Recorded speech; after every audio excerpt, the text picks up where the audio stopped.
गधा कर्म नहीं कर सकता। उसको यदि आप कहेंगे कि माला लेकर के जप करो तो माला नहीं जप कर सकता। उसको कहेंगे कि भाला लेकर के किसी की हत्या कर दो तो वो भी भाला लेकर के हत्या नहीं कर सकता।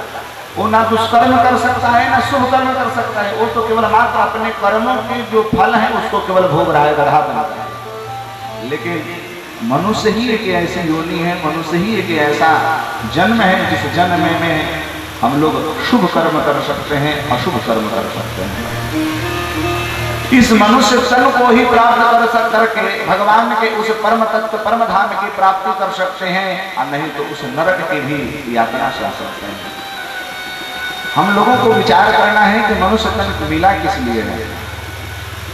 केवल मात्र विषयों का सेवन करने के लिए या परमात्मा के चरणा के जो पराग हैं, रस हैं, उस रस का ग्रहण करने के लिए। यस्मिन् निरताना निवर्तन्ते भूयः, हमें उस परमात्मा की प्राप्ति करनी है, उस परम तत्व परम धाम में जाना है।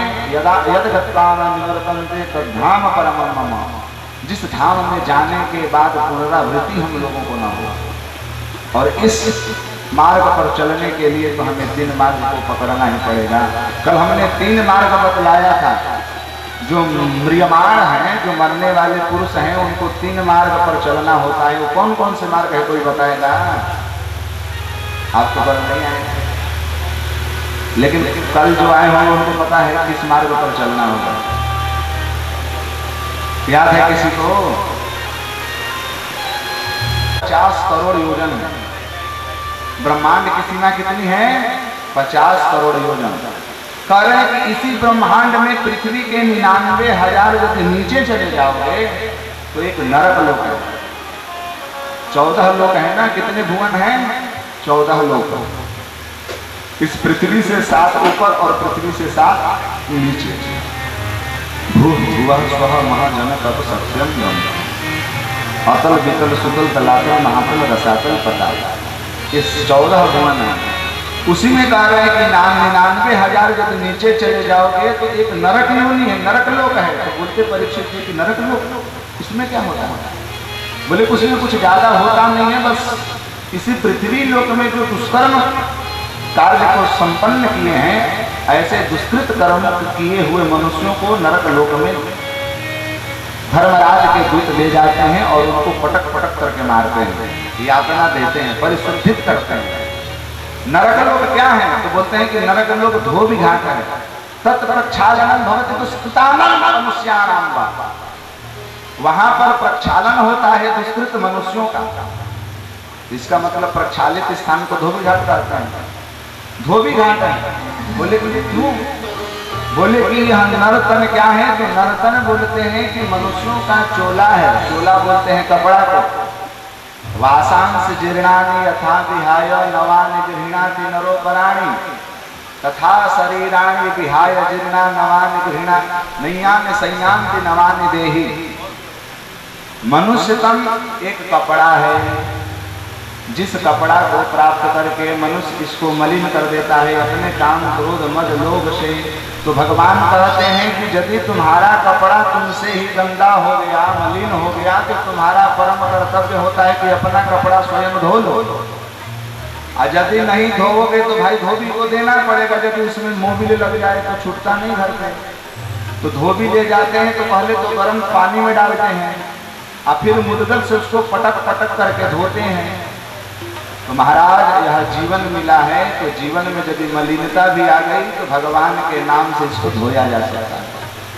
बोले कि नरक कितने हैं? बोले कि बहुत है। ऐसे तो 24-25 नरकों का वर्णन तो भागवत जी में है। तामिश्र, अंध तामिश्र, कुंभिपाक, रौरव, महारौरव, वज्रतुंड, इस प्रकार से नाना प्रकार के उसमें नरकों का वर्णन किया गया है। बोले वज्रतुंड नरक में क्या होता है? बोले कि वज्रतुंड में जो इस मनुष्य लोक में आए हुए अतिथि गो ब्राह्मण संत सज्जनों पर जो कुदृष्टि देखता है, कुदृष्टि से देखता है, स्त्रियों पर कुदृष्टि रखता है, तो कहते हैं वज्रतुंड नामक नरक में चला जाता है। जिसमें क्या होता है कि गिद्ध होते हैं, गिद्ध। उस मनुष्यों को गिद्ध जो होते हैं उन लोगों का आंख नोच लेते हैं। इतना कड़पन होता होगा। तामिश्र बोलते हैं, तामिश्र जो व्यक्ति परधनम हरति च तामिश्रम प्रविशति, जो दूसरों का धन हड़पता है वो तामिश्र नरक में चला जाता है। उसमें क्या होता है तो बोलते हैं कि उसमें ताम्र पात्र का वह भूमि बना होता है और एकदम तपता रहता है, उसी में जीव को लेकर के चले यमदूत जो होते हैं लेकर के जाते हैं, तड़पता रहता है। जिस प्रकार से आप देखोगे, अरे मक्की को लोग नहीं वो करते हैं, भूनते हैं जब मक्की तो फुट फुट फुट फुट करता है, वैसे ही मनुष्य फुट फुट जाता है, इतने तपता रहता है वह भूमि, समझिए। बोलते कुंभ पाक नरक में क्या होता है, कह रहे हैं कि कुंभ बोलते हैं घड़ा का, पाक बोलते हैं पकाना। मनुष्य तन को प्राप्त करके जो पुरुष, जो मनुष्य अन्य जीवों की हिंसा करके उसका अपना भोजन बनाता है, बोले तो सिंपल भाषा में बोले तो जो मुर्गा को खाता है, जो मक्खन मछली को पका करके खाता है, जिस प्रकार से मुर्गा को तलता है, कढ़ाई में छानता है मिर्च मसाला डाल करके अपनी रसना को तृप्त करने के लिए, तो भगवान कहते हैं कि तूने जिस प्रकार से मुर्गे को पका करके खाया है अब तुझे पकाया जाएगा। उसी खौलती हुई कढ़ाई में उस जीवात्मा को डाल दिया जाता है, उसमें क्षमता रहता है, बहुत यात्रा होती है। लेकिन हम लोगों की क्या स्थिति है, हम लोग उस नरक पर विश्वास नहीं करते। मत करो, हम कहाँ करें कि कर लो। संविधान पर कौन कौन विश्वास नहीं करता है? जो बाबा भीमराव जी संविधान बनाए हैं उस पर कोई विश्वास किया है कि नहीं किया है? सब लोग विश्वास करते हैं कि नहीं कि जो चोरी करेगा जेल में जाएगा, मर्डर करेगा फांसी की सजा होगी, ये तो फुल गारंटी है। तो ये सर्वसाधारण हम लोगों को प्रत्यक्ष रूप में घटित घटना का हम लोगों को प्रतिफल मिलता है। ठीक उसी प्रकार से हमारा एक संविधान है, उसको कहते हैं पारलौकिक संविधान। यह तो लौकिक संविधान है, लेकिन एक पारलौकिक संविधान है जिस संविधान में मनुष्यों का कर्म का लेखा जोखा होता है और उस कर्मानुसार उसको फल दिया जाता है। परीक्षित जी ने पूछा कि हे सुखदेव स्वामी जी महाराज, मैं देख रहा हूं कि ऐसा कोई मनुष्य नहीं है जो कि मनुष्य लोक में जा करके और दुष्कर्म नहीं किया होगा। हर व्यक्ति कोई ना कोई पाप कर्म किया ही होगा। कौन ऐसा व्यक्ति है जो अपने जीवन में पाप नहीं किया? हर व्यक्ति किया है, चाहे मैं हूं चाहे आप हो। झूठ तो बोले होंगे, झूठ कोई बहुत बड़ा पाप है। युधिष्ठिर जी ने केवल सच को भी उसमें थोड़ा सा झूठ बोल दिए थे युद्ध भूमि में, अश्वत्थामा हाथों होता, उनको भी नरक का दर्शन करना पड़ा। हम लोग तो नित्य प्रतिदिन झूठ बोलते हैं। छोड़िए, भगवान की दीन दयालुता देखिए, भगवान की दीन दयालुता देखिए। यदि भगवान हम लोगों का कर्मों का भी यदि दर्शन कर लेना तो महाराज हम लोगों की गति कभी होने वाली नहीं है। यदि कर्म पर हम लोगों का ध्यान केवल भगवान दे देते, लेकिन भगवान इतने परम दयालु हुए कि केवल कहते हैं कि कोई बात नहीं, केवल मेरे सन्मुख आ जाओ और अपने पापों को हमारे चरणों में छोड़ दो। सन्मुख हो ही जीव मोहि जगहि, जीव मोहि जगहि, सन्मुख हो ही जीव मोहि जगहि, सन्मुख हो जीव मोहि जगहि, सन्मुख हो जीव मोहि जगहि, सन्मुख हो जीव मोहि जगहि, जन्म कोटि अघनाश सहित बहि, जन्म कोटि अघनाश। भगवान कहते हैं कि चाहे कितना भी तुम पापी हो जाओ, पतित हो जाओ, लेकिन एक बार मेरे चरणों में तो आ जाओ, मैं तुम्हारे समस्त पापों का शमन कर दूंगा। कौन कौन व्यक्ति अपना पाप छोड़ना चाहते हैं और पाप से निर्मुक्त होना चाहते हैं? हाथ उठाइए तो जरा। सब लोग पाप सुन नहीं रहे हैं। बोलिए भक्तवत्सल भगवान की जय। हर व्यक्ति पाप से छुटकारा पाना चाहता है ना, सब पुण्यात्मा बनना चाहते हैं। एक श्लोक सुनाऊंगा, आप लोग या स्मरण कर लेंगे तो पाप से छूट जाएंगे। सुना दूं? सुनिएगा। इस केवल मंत्र को यदि आप भगवान के चरणों में जाकर के इस मंत्र का उच्चारण केवल मात्र कर देंगे तो भगवान आपके समस्त पापों से मुक्त कर देंगे। मंत्र सुना दूं कि निंदितं कर्म यदस्ति लोके सहस्रशोऽयं न मया व्यधाहि प्राप्ते विपाकावसरे मुकुन्द क्रन्दामि सम्प्रत्यगतिस्ताग्रे। यह श्लोक है। न निंदितं कर्म यदस्ति लोके सहस्रशोऽयं न मया व्यधाहि प्राप्ते विपाकावसरे मुकुंद क्रन्दामि सम्प्रत्यगतिस्तवाग्रे। इसका भाव यह होता है कि हे प्रभु न निंदितं कर्म यदस्ति लोके अस्मिन् लोके यानि निंदित कर्माणि वर्तन्ते तानि मया सहस्राणि विधानि। इस संसार में कोई ऐसा दुष्कृत कर्म नहीं है प्रभु जिसको मैंने हजार हजार बार नहीं किया, लेकिन प्राप्ते विपाका वसरे मुकुंद, हे प्रभु यमदूत हमें पकड़ने के लिए आए हैं। विपाक बोलते हैं नरक, नरक में ले जाने के लिए उपस्थित हुए हैं प्रभु। अब क्रंदामि सम्प्रत्यगतिस्तवाग्रे, अब मैं आपके चरणों में रुदन कर रहा हूँ। अब तो केवल मात्र आप ही सहारा है। अब मैं आपके चरणों में आकर के बस अपने जितने समस्त पाप हैं अब आप इस पाप को मैं आपके चरणों में दे रहा हूँ। अब यदि आप चाहें तो हमें छुड़ा सकते हैं और नहीं तो भैया आप जो करना से करो, लेकिन मैं अपने पाप को स्वीकार कर रहा हूँ। सच बताना कौन ऐसा व्यक्ति है जो अपने पापों को स्वीकार करता है? हर व्यक्ति पुण्यात्मा बनना चाहता है, लेकिन क्या दूसरे के सामने आप अपने पुण्य का वर्णन करें? मैं अपने बहुत धर्मात्मा हूँ, मैं पूजा करता हूँ, पाठ करता हूँ, तो क्या आपको कहने से आपका दुष्कृत कर्म छिप जाएगा क्या?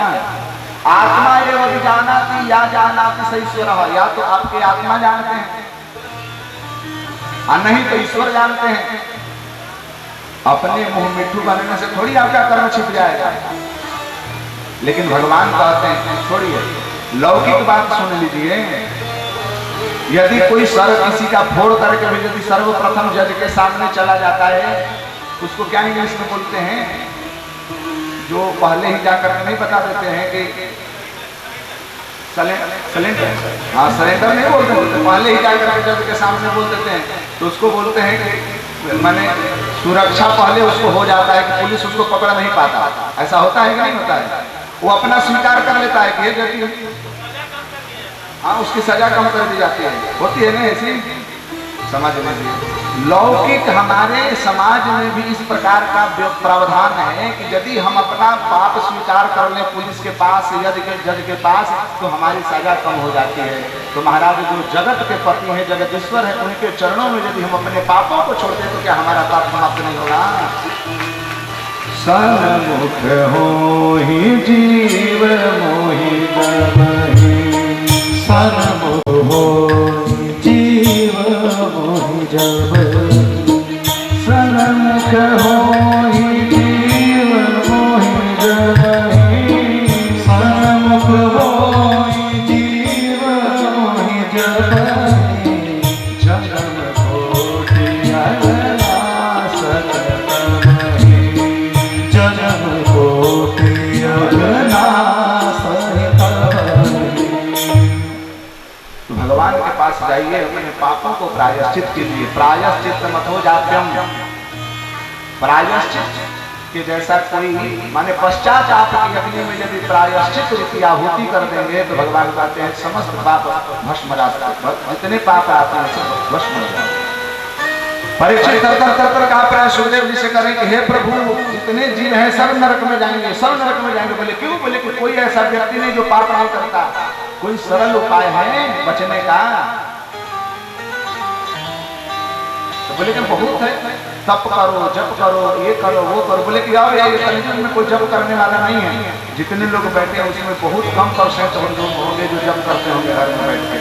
व्रत करने वाले बहुत है कम, उपवास करने वाले भी बहुत कम है, जप करने वाले भी बहुत कम है। साधना तो बहुत बड़ी दूर की बात हो रही। प्रभु सरल उपाय बताओ, कोई है ऐसा कि नरक से बचा जा सके? सुखदेव जी कहते हैं कि केचित् केवलया भक्त्या वासुदेव परायणा, कि केचित् केवलया भक्त्या वासुदेव परायणा, अधंधुमंतिकाग्ने अनिहारमिव भास्करम्। हे परीक्षित, केवल मात्र भगवान की भक्ति और भगवान का नाम ही एक ऐसा है, यदि व्यक्ति नाम ग्रहण कर ले तो जीव पाप से छूट जाता है। परीक्षित जी ने कहा कि कोई उदाहरण हो तो बताइए, दृष्टांत है तो बताइए। परीक्षित को श्री सुखदेव स्वामी जी महाराज षष्ठम स्कंद में लेकर के जाते हैं और परीक्षित को अजामिल उपाख्यान श्रवण कराते हैं कि कान्य को जे विजय कश्चित दासी पतिरजामिलः नम्नाष्टो सदाचारो दास्याः संसर्गदूषिता। अरे कोई सुन भी रहा है? कोई सुन भी रहा है ना? तो बताइए, मैं अभी मैं किसका उपाख्यान सुना रहा था?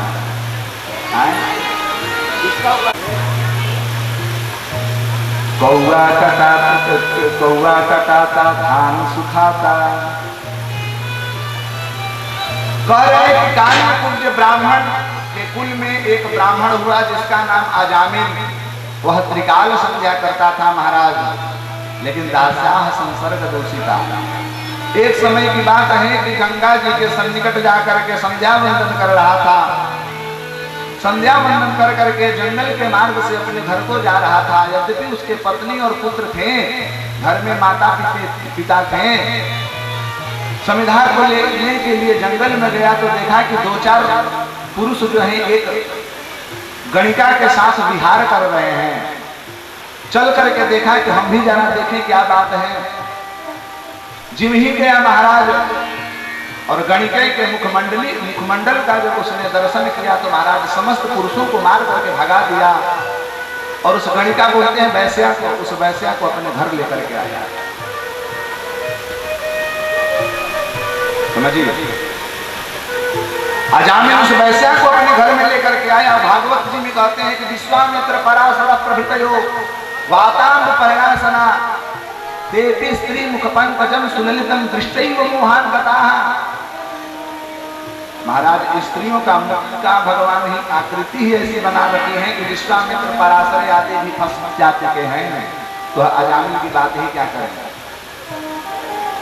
अजामिल उस वैश्या को घर में लेकर के गया। पिता ने कहा कि ये कौन है? बोले कि हमारी पत्नी है। बोले कि ये तुम्हारे जो घर में बैठी है ये कौन है? बोले कि इसको मैं नहीं जानता। पिता ने मार करके भगा दिया कि चल यहाँ से चला जा, वैश्या को घर में लेकर के आना नहीं है। महाराज, अजामिल जो है उस वैश्या को लेकर के सुदूर नगर में चला गया। वैश्या को तो ना किसी के तन से प्रेम है ना किसी के मन से प्रेम है, उसको तो केवल चाहिए धन। दो चार आदमी हैं जो ध्यान से नहीं सुन रहे हैं। बोलिए भक्तवत्सल भगवान की जय। महाराज वैश्या कहे कि हमें धन चाहिए, तो धन मिलेगा कहां से? घर से तो भगा दिए गए हैं। परीक्षित चोरी करना प्रारंभ कर दिया, दुष्ट बन गया, महापापाचरण करने लगा। एक समय की बात है कि संत उसके गांव में आए। संतों ने अन्य लोगों से अपने रात्रि में रहने की व्यवस्था के लिए प्रश्न किया कि हमें कोई ऐसी स्थान दे दो जहाँ पर माने ब्राह्मण लोग रहते हों, कुछ खाने के लिए मिल जाए, रहने के लिए मिल जाए। तो सबने व्यंग में अजामिल का ही स्थान बतला दिया कि चले जाओ, वहीं पर आपकी खातिरदारी बढ़िया से होगी। रात्रि में कहीं वह अजामिल सुदूर चोरी करने के लिए गया था। महाराज पहुंचे हैं संत उस वैश्या के पास। वैश्या ने उन संतों का दर्शन किया तो उसके पास जो व्यक्ति अनजाने में भी अग्नि का स्पर्श करता है उसका हाथ जल जाता है। फिर उसी प्रकार से व्यक्ति अनजाने में भी नाम ले लेता है, उसका भी परम कल्याण हो जाता है। भाव भाव अनख आलसहु, भाव भाव अनख आलसहु, भाव भाव अनख आलसहु,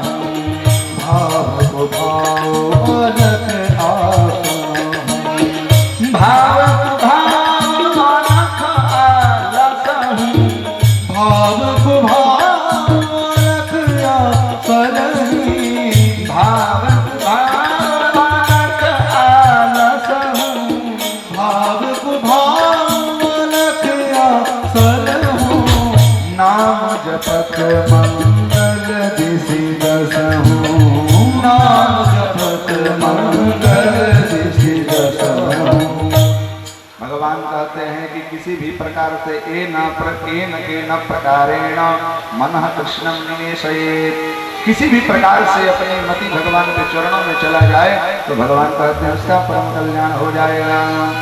इस प्रकार से अजामिलो उपाख्यान कह करके सुखदेव स्वामी जी महाराज परीक्षित को सुनाए। परीक्षित गदगद हो गए। सुखदेव स्वामी जी महाराज कहते हैं कि महाराज छठे स्कंद में ही परीक्षित से कह रहे हैं कि हे परीक्षित, गुरु का अपमान जो व्यक्ति करता है तो महाराज गुरु के अपमान के कारण उसको तीनों लोगों में उसकी रक्षा नहीं हो पाती है।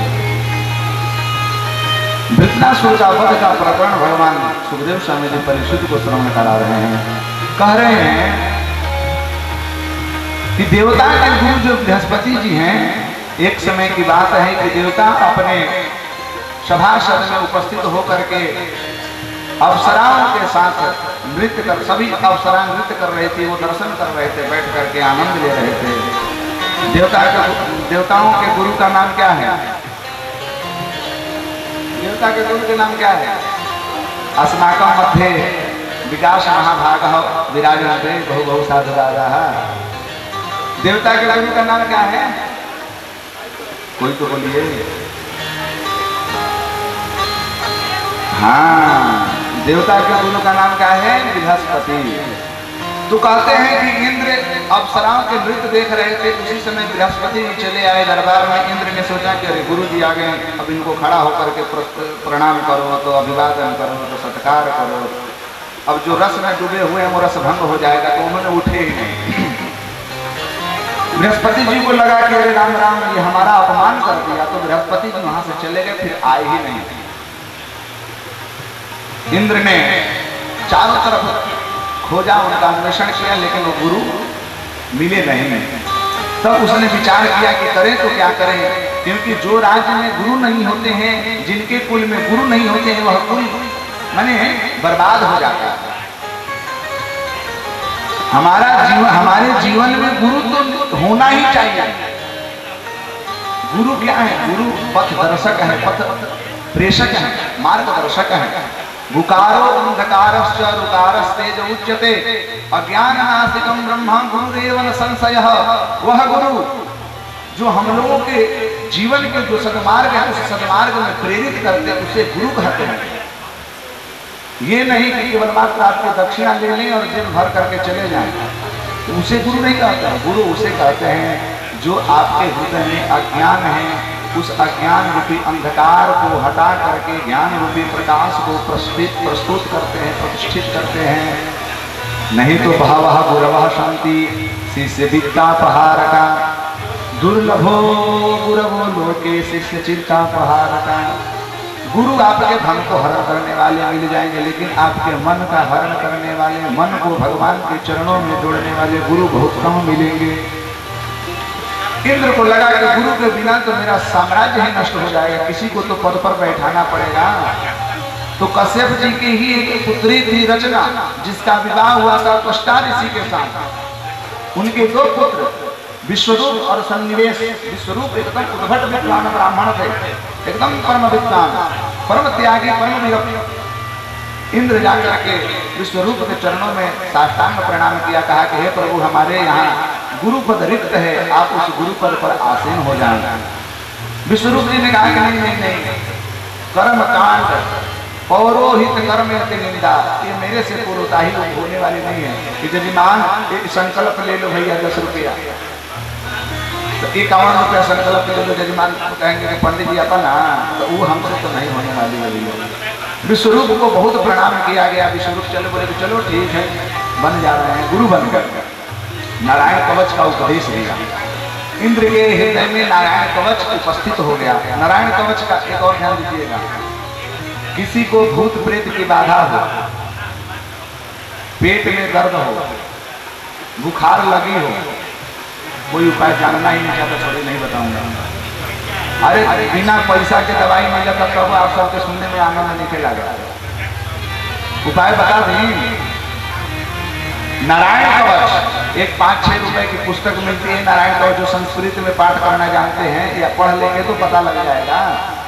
यदि कोई व्यक्ति नारायण कवच का 11 पाठ कर ले और उस 11 पाठ करके अभिमंत्रित करके जिसको बुखार लगा हो, जिसके पेट में दर्द हो, भूत प्रेत की बाधा हो, उसको पान करा दे तो महाराज समस्त रोग समन हो जाता है। नारायण कवच का ये प्रभाव। अरे हमारे यहाँ मंत्रों में बड़ा प्रभाव है, लेकिन मंत्र को यदि सही ढंग से जपेंगे तब। महाराज कोई घर में यदि गाली दे देता है तो वो शब्द, अरे कुत्ता, कुत्ता शब्द बोलने पर लोग डंडा निकाल कर उसके शरीर पर पीटना प्रारंभ कर देते हैं। एक कुत्ता शब्द बोलने पर, एक कुत्ता शब्द में यदि इतना प्रभाव है तो राम नाम शब्द में कितना प्रभाव होगा। मंत्र महामणि विषय ब्याल के, मंत्र महामणि विषय ब्याल के, मंत्र महामणि विषय ब्याल के, मंत्र महामणि विषय ब्याल के, मंत्र महामणि विषय ब्याल के, मंत्र महामणि विषय ब्याल के, मेटक कठिन कुवंक भाल के, मेटक कठिन कुवंक भाल के।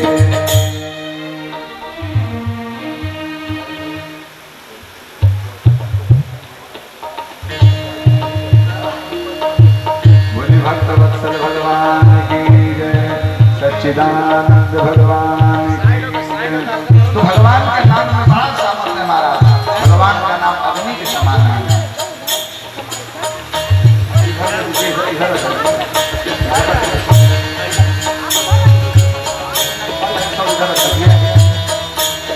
तो नारायण कवच का ज्ञान मिल गया इंद्र को। एक समय की बात है कि इंद्र अपने लिए यज्ञ करवा रहे थे। विश्वरूप जी से विश्वरूप जी स्वाहा स्वाहा करने लगे, प्रजापति स्वाहा, इंद्राय स्वाहा, चार मुक्ताओं का काट डाला। विश्वरूप जी के मुंडी को ही समाप्त कर दिया। ब्राह्मण थे, ब्रह्म हत्या लगी इंद्र को। इंद्र दौड़ता फिरता चल रहा है कि ब्रह्म हत्या से तो बचे कहाँ। तो ब्रह्मा जी के पास गए। ब्रह्मा जी ने कहा कि देखो पाप को विभाजित कर दो। तो इंद्र के पाप को 4 भाग में बांटा गया है। कितने भागों में बांटा गया है? 4 भागों में। प्रथम भाग पाप का निर्जन भूमि में। कहा? निर्जन भूमि में, जहाँ भूमि निर्जन हो, जहाँ पर कुछ फलता फूलता नहीं है, उसमें इंद्र के प्रथम पाप का भाग वहाँ पर उपस्थित किया गया। दूसरा भाग महाराज जल के झाग में, समुद्र के किनारे झाग होता है ना, उसमें। तीसरा भाग महाराज पेड़ होते हैं, वृक्ष के गोंद में। और चौथा भाग महाराज रज में, बोलते हैं ना मासिक धर्म में, जिसको बोलते हैं स्त्रियों के। इसलिए जो स्त्रियां मासिक धर्म में होती हैं तो अशुद्ध अवस्था कही गई है। उसमें फिर धर्म कर्म से उनको पृथक किया गया है। बोली भक्त वत्सल भगवान की जय। इसमें माताओं को लोग दोष मुक्त कहते हैं। इसमें माताओं का दोष नहीं है, माताओं का सौहार्द है। वह पाप जब इंद्र के पीछे पड़ा तो कोई ग्रहण करने के लिए नहीं था। अरे कोई भी किसी को पाप देगा, कौन कौन व्यक्ति है जो पाप लेना चाहेंगे दूसरे का? कोई लेगा? इसमें माता का भावों का ग्रहण किया गया है कि देखो भैया, माँ की ऐसी मतलब हृदय होता है कि महाराज यदि कोई पापी व्यक्ति भी हो उसको भी अंक धारण कर लेते हैं। ताली तो लगा लीजिए माँ के लिए। ये दर्शन होता है मुझमें। माँ का हृदय बहुत निर्मल होता है महाराज। ध्यान देना, एक छोटा बालक यदि 7वां महीना से प्रारंभ करता है, कितना पैर मारता है पेट में, फिर भी माँ उसको बर्दाश्त करती है। बुढ़ी हो जाती है, वृद्धावस्था को प्राप्त हो जाती है, फिर भी बालक मारता है पैर से। बुढ़िया बोल करके मारता है, फिर भी माँ उसको बर्दाश्त करती है। माँ के समान कौन हो सकता है महाराज? जग में माई बिना बरस याद है, याद है तो सुनाई दीजिए भाई। माँ तो माँ होती है। जग में माई बिना हो, जग